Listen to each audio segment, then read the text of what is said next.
Hello, it's illumignostic again. Today we're going to make a short video about the Gnosis and what exactly it is that I think illumination is, at least as so far as it relates to my own experiences, because it's really all we can have any knowledge of, and I would say that even that is not really necessarily knowledge; it's just experience. So, for what it's worth, um, to get right to the long and short of it, to cut to the chase, so to speak. What is the purpose? Why do we want to wake up? What is what is the what is the reward? And I think that it's one of the great secrets of the mystics, and not just mystics, but I think a lot of artists, shakes from Shakespeare to the Grateful Dead have alluded to this idea that life is like a dream within a dream, and we all know that when you're having a lucid dream, once you realize you're dreaming, you're able to sort of take control of the dream. And I think the same is true in life. Once you realize that you're sleepwalking, um, there are processes that you can engage in or techniques that you can employ that will allow you to manifest your dreams in ways that are astounding and defy rational and logical explanation. And so in some of my other videos, we've kind of talked about what some of those methods are.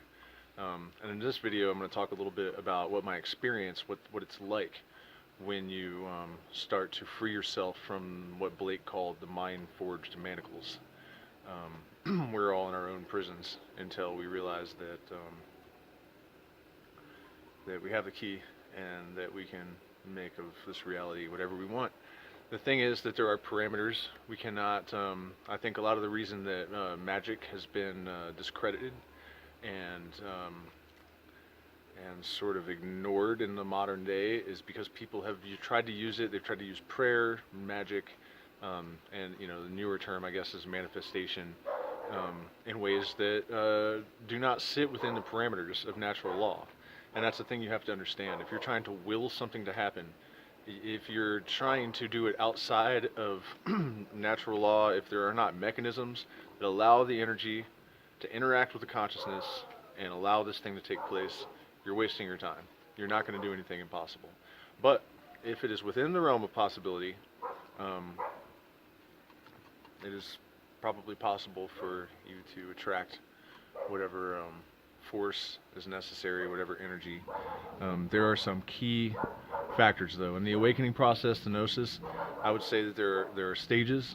One of the first ones is to deal with your traumas, to free yourself from fear-based beliefs, anything that you are, the way that people insist on believing in the political system in the United States because it gives them comfort, or insisting upon believing in the fairy tale, cookie cutter, Mick religions.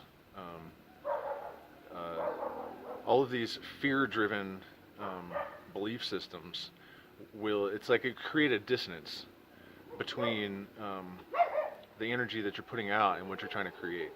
So, one of the most important lessons that I learned during my awakening process, and I'll make a video telling the story at some point, I had to go through this series of like 7 days where every night I went out and faced another fear. And eventually, what was demonstrated to me in the most improbable way, I mean, it's an insane story, so I really do encourage you to watch that video.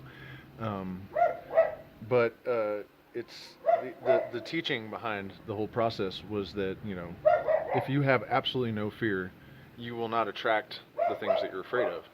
It's literally that fear that draws these things to you in the first place, and I would say that also repels what you want. I think also examining our shame and our sense of self-worth. I've learned, particularly over the last year or two, that this may be much more of a subconscious sabotaging mechanism that you're aware of. You may think that you have good self-confidence. You may think that you're clear from these shames and feelings of self-worth. But if you're not living the life that you dream of, I would suggest that you take a closer look at this. And there are lots of good ways to do this. I mean, meditation is a great one. I think the most effective and efficient way that I've ever come across is probably ayahuasca. And to support that view, I've seen several, videos on YouTube of Buddhist monks that have gone to South America and drank the ayahuasca, and one of them said They learn more in 6 hours of ayahuasca than you did in 10 years meditating in the temple. And I just mentioned that because I know a lot of people will say, that it's a drug and that it's a shortcut and that, you're just, whatever kind of crap people say about what I prefer to call entheogens. I mean, the meditation, I will admit that when you are forced to stick to a regimen and use discipline and willpower to cultivate a skill, you have a broader skill set. It's one Zen master, D.T. Suzuki, said that of psychedelics that it's not that they're not the secrets. It's just that it's like you're storming heaven and taking secrets by violence, which leads me to another quote from Aleister Crowley that the most complete set of talents and virtues is wholly useless in the absence of willpower and discipline.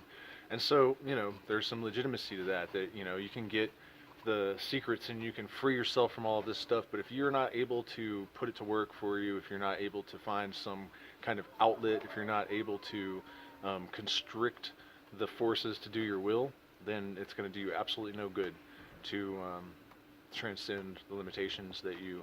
In fact, it can be worse, because then you just have bigger energy, more possibilities, greater chaos, without the ability to deal with the subtle energies and keep everything under control.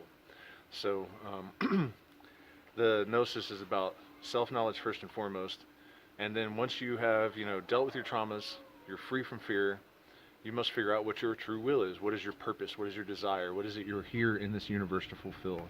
The universe does not waste any space, no potential. Everything has a purpose. Everyone and everything is here to fulfill some function.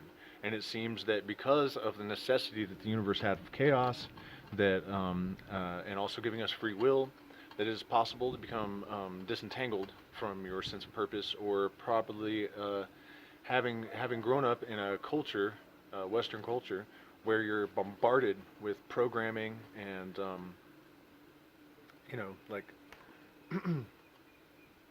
an agenda that is not your own, overwhelms your natural tendency to fulfill some function.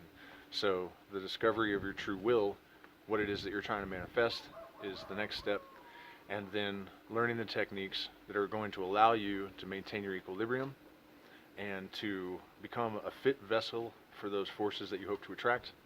And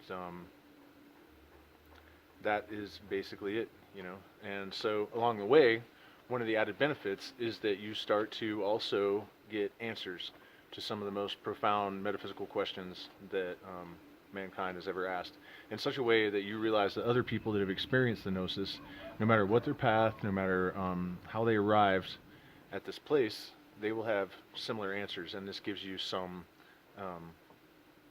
confidence that you are actually coming to some deeper truths and not just generating some kind of subjective ideas. So I guess that'll probably give you enough to think about for now. We will get to music and some of the other topics from Metacism and whatnot, but I thought it was a good idea to sort of throw some more primer out there. Hit the like button, subscribe, and please support us on Patreon. Thanks a lot.